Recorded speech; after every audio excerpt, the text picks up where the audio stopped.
Bonjour, j'espère que vous allez bien. Et voilà, maman katika pesa servi traiteur. Na pesi bino nyonso mbote. Pona batu nyonso bakoti mkola lelo nazali maman katika pesa. Nasalaka musala ya servi traiteur. Musala ya kolamba na ba fête. Na ba événementiel. Et voilà. Yabino katika pesa kapesa kitchen. Yewana toujours na système na boulot toujours. Et voilà bandeko balandi lelo tosala ngai. Tosala ngai mosaka, tosala ngai kokalinga. Merci pour na bandeko nyonso ba pasaki na ba commande na bango. Bao ba pasaki commande pour na ngai kokalinga na Thompson Rotumba. Tosi to pelisi moto na biso libanda.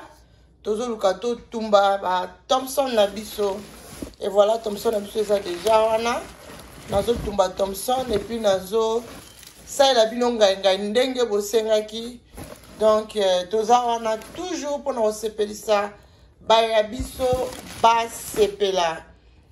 Et voilà pour na ba oyo pe ba sengaki makemba. Makemba la bino eza wana. Et voilà na kolakisa bino makemba. Makemba la biso eza wana déjà. Tozo ça la bino makemba. Et voilà, ba basengaki makemba na ngulu ya kotumba na ntaba ya kotumba, ba ope basengaki Thompson ya kotumba na ngai ya kokalinga na fufu. Bozala wana na break, bozala wana na oza toujours à l'heure et puis bo kozala de suite. Et voilà, biso wana toza wana tozo sala ngai na biso. Si to koma na tango na bino ya break, toza to si et na libanda pe tozo tumba déjà mbisi na biso.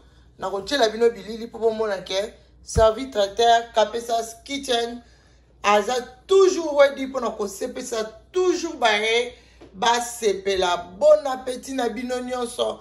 Ba o ba passer na ba commande ba hésiter, c'est-à-dire musale zo salema tous les jours. Olingi ntaba kotumba, olingi ngula kotumba, olingi soso akotumba, olingi makaya bako kalinga, olingi oyo nyonso, olingi o nalingi mbembe, nalingi koba, nalingi ngando, nalingi nyamazamba. Toza wana pona bino bo passer ba commande na bino kobe ezali to tcha na maya moto ndenge ezala toujours. Et voilà bandeko balandi bozala toujours connecté et puis bo passer ba commande na bino boko zala de suite kapesa kitchen toujours c'est lola ndenge ezala toujours toza wana toujours pona bino.